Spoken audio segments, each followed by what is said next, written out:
Hello, this is Judy. Welcome back to my YouTube channel. Today I'm going to be working on the Close to My Hearts collection for National Scrapbook Month.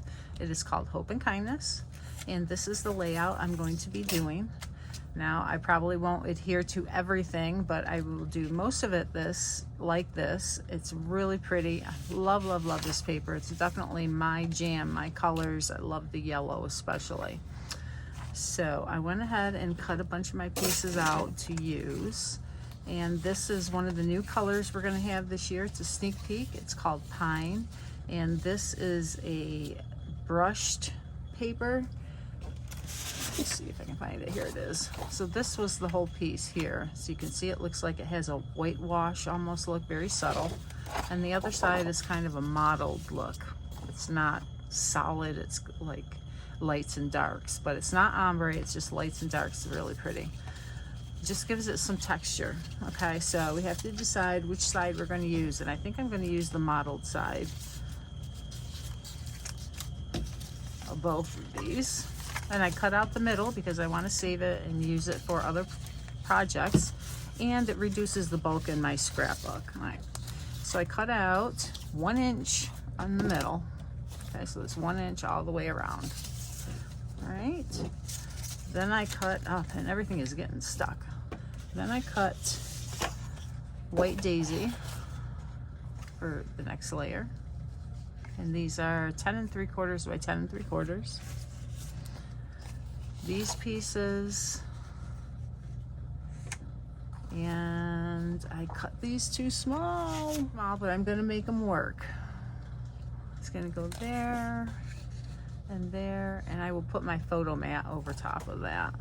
And this is gonna go down here and down here. Isn't this beautiful paper? I love this floral. Okay, and in the center, I also had used one of the pieces that is needed for this layout as they had it. So I compromised by making these two striped craft pieces into 1 inch.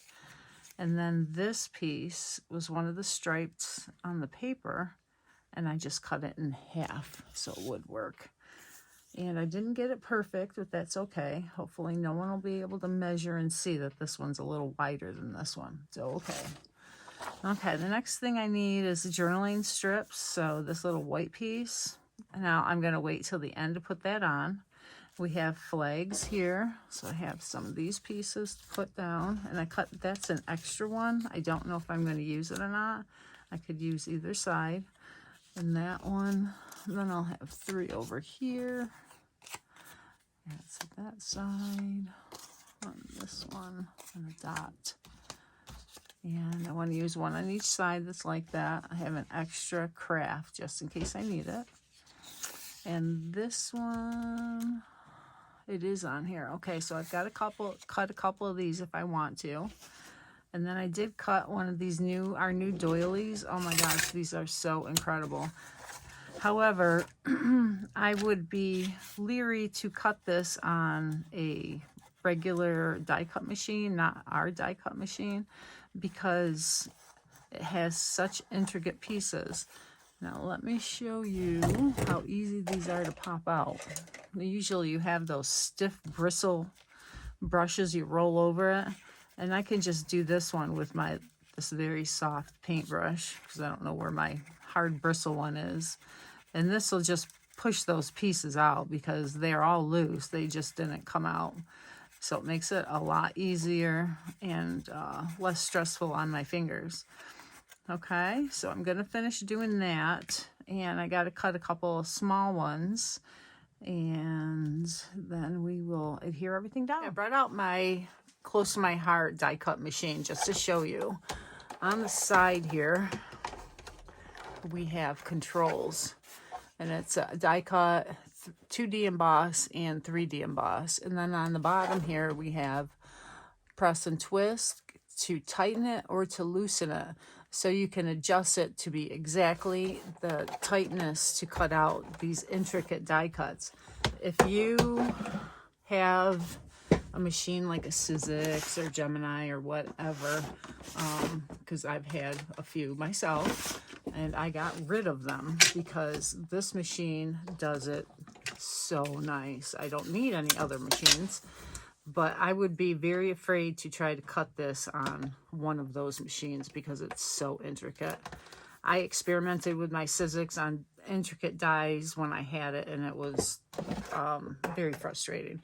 So I just put a little piece of the wall safe tape here to hold it down, and I'm going to show you. I'm going to run it through, and I think you saw I had it on a -1 tightness for the die cut. So I'm going to run it through, and sometimes I will run these through with one pass and it's fine, but I'm going to run it through twice, and I'm going to go slow to really let it cut through that paper. And it's a little harder when you make it tighter, but that's okay. So that was 2 cuts, 2 passes. Oop. And it's hefty, so it doesn't move. It has suction cups so that it stays still on the table. So there is that. And I'm gonna take it out. You know how usually you have all those little pieces left? There's none in there. And if there is, you can tap it and they all fall out. And there might be a few here. Tap it there, and they're all out. Okay, so that is right there is such a relief. Okay, so now there are a few pieces left, and like I said, I can go through with my brush and just knock those out. Okay, I'd rather have them in this piece than in the metal piece and have to stick a little needle through all those little holes, right? So I'm going to cut a bunch of these out, and then I will move on to more of my layout. Okay, I want to do an experiment, and we're going to do this together. So I put this onto white glitter paper. Our glitter paper cuts great, and the Cricut die cuts really nice. So let's see if this can cut glitter paper. It's just incredible. I've never tried, well, I can't say never. I don't remember ever using glitter paper with such an intricate die cut, and I use gold for the small one. So let's just see how this works.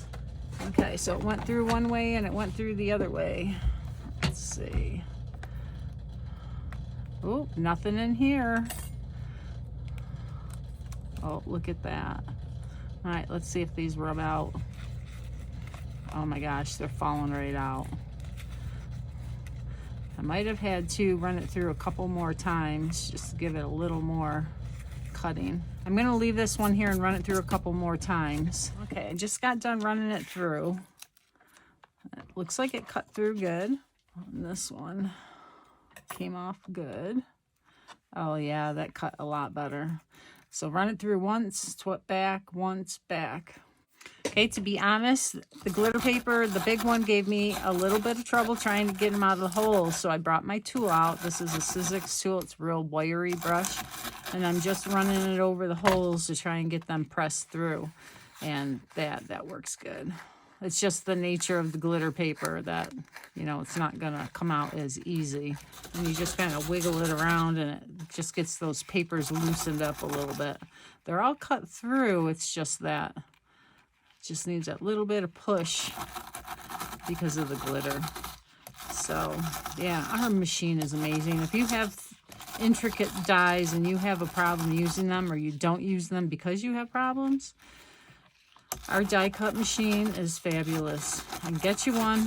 They're $119, which is comparable to any of the other ones. And for the headache that they took away and gave me the freedom to use all my dies. I mean, I have bent dies, increasing pressure and shims and all that stuff, trying to get them to cut out. And yeah, I would never be able to get this from my Sizzix. Okay, another experiment. I've got the glitter paper. I'm going to do it on the opposite side and see what kind of results I get. This is that white paper, the white glitter paper. I gotta say, my arm is getting tired. It is a little bit of a workout running that die cut machine through this tightness, but the results are gonna be perfectly worth it, right? Okay, peel that off. Looks good. We'll compare the two die cuts after I get them off of here. Oh, it's just such pretty. All right, so let's take our tape off. Poke it through. A couple pieces here. tap those out. Where's the other one? Here it is. Couple of little pieces. They fell out too. All right, so now the test. No, I think they fell out easier the other way. So yeah, put the glitter down, or put it on the glitter. See, that didn't cut out really well. So I'm going to tighten my machine and run it through again and see if we can get better results. And I think this one has exact, no matter how you put it down. This one, the dots do not line up. So you have to make sure you line them up. They don't line up perfectly with each scallop. And I'll show you. Like there are dots that are not lined up there, so you have to rotate it until you get them lined up. One more maybe. Yep, that's good. All right. So let's run it through a little bit tighter and see if we can get it to come out. Okay. Came out good.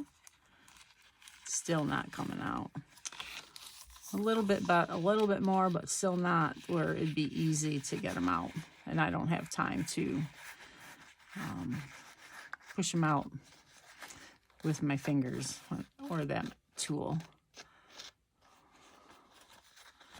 All right, let's see if the little one did better. No, the little one's the same way. Okay, do it on the front side of the glitter paper. That's my results. Look at this beautiful mess I have. Gold foil paper worked phenomenal. This is papaya. I did a bunch of white ones. I can see inking these and using Distress Oxide to color them. Oh, they're just gorgeous. Sundance, the sage, another papaya, another gold. That green glitter I ran through, I need to poke the holes out. Yeah, it didn't work real well. And it ripped the paper. So, glitter paper is a little more difficult. The white seemed to work well. The little one works well. And then the craft paper, oh my God, it cuts out so nice. I don't know why, it's just a different kind of paper, right? Different consistency that makes it so pretty. Okay, I pulled in some photos to use on this, and these are of my granddaughter at a horse show, and they go really well with most of the colors that are in here, especially the brown, and then this is like that desert rose, and there's some of that papaya, and there's a little blue, but that's okay. So those are the photos. I cut my photo mats, and I'm going to distress the edges of these. And how I'm going to do that, I do have the old Close to My Heart distressing tool, but it's not available any longer. So one way you can do it is just take the edge of your scissors and run it along. Depending on how distressed you want your paper, it will just bring out that little bit of white edge. You can't open your scissors. You run the risk of tearing your paper much more. I don't think it will dull your scissors. They're so high quality if you have the Close to My Heart ones anyway. You can also use a sand eraser, you know, one of those little sandpaper tools that they used to have. Just wanted to bring a little bit of that white through. That's why this is toffee paper, which is also in the collection.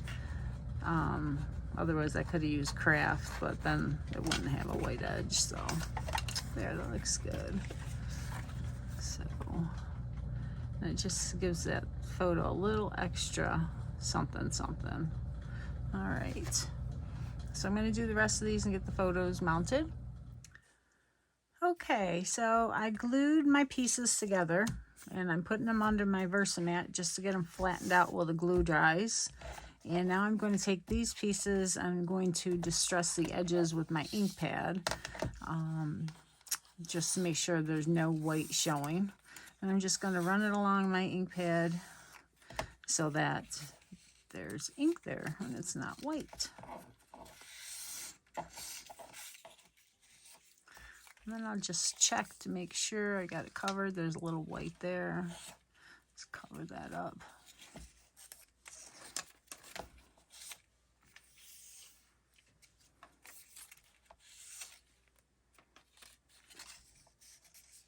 And we'll do this one. Let's see, this one has a little bit of the other pattern that was along the edge of it. So doing this with the ink pad will hopefully cover that up. I might have to run it across it a few times.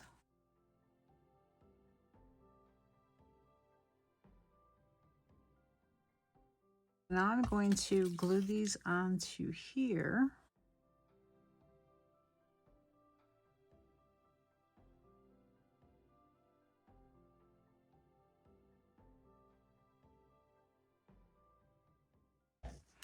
So set that under my Versamat to keep it flat. So now I've got to do my flag pieces. So for me, it's easier to cut my paper like this. Some people will go in from the edge and they'll cut up this way and then go from side to side. I'm going to add some white gel pen to the sides of my craft flags. Love the look of this. And I could do a straight line, dashes. I like the stitching look with the craft, so that's what I'm doing on this one. And I can change it up.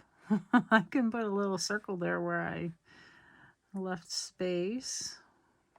There are no rules that I have to follow.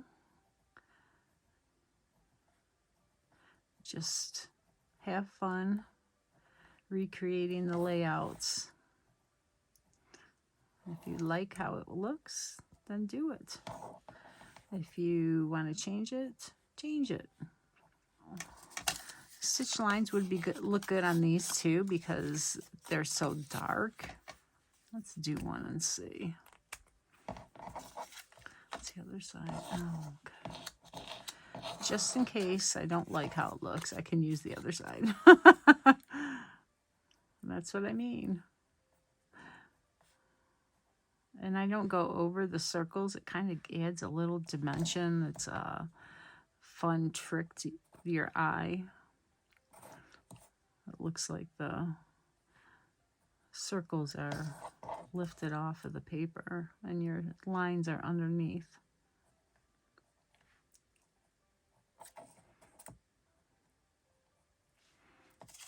Like it.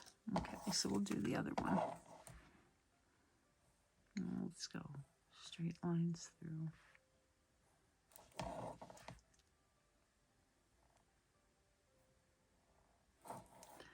And if you feel intimidated by doing something like this, the more you do it, the easier it gets. And if you make a mistake, it's only paper, just get another piece. Okay, so those flags are done.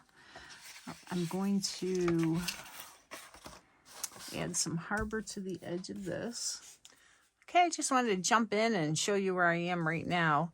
Now, in the one that was designed, they had small doilies, and I didn't like how they looked. I like to have them spanning, so I cut the 6-inch doilies, and they are going to span almost the whole page, so that'll be good.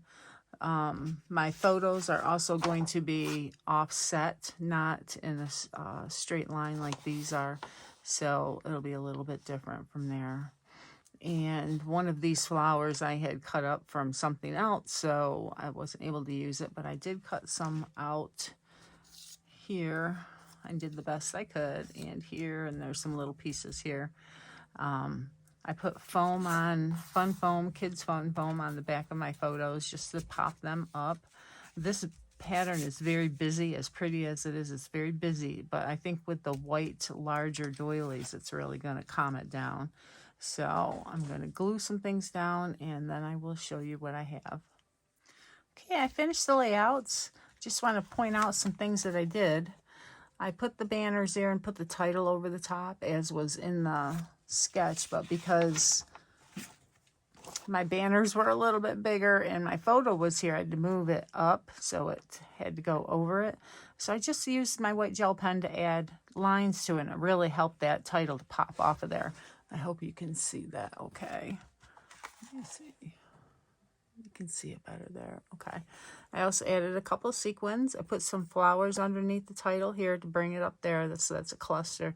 And then I put one underneath the photo here popping out with a couple of sequins. So I really like how that came out. This was a piece, it's just toffee cardstock that I also matted the photos on. And I did distress the edges of that as well to bring it along with this. And to make the photos pop a little bit more, I used a white gel pen all the way around to give it a white border. So that worked out really well. I really like how the larger doilies worked too.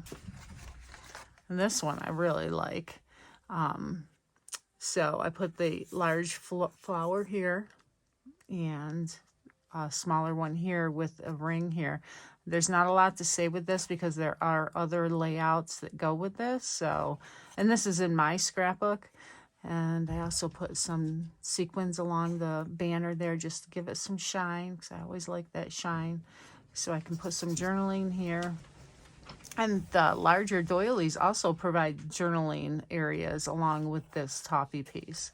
So I hope you enjoyed this. This collection is absolutely gorgeous. It's available, I believe, all month of May and maybe into June. And yeah, it's really, I love the colors. So I'll be using it quite often here on my channel. Please subscribe and you will see more videos from me soon, along with liking it and maybe a comment. It always helps the channel. Have a great day. Close-ups at the end.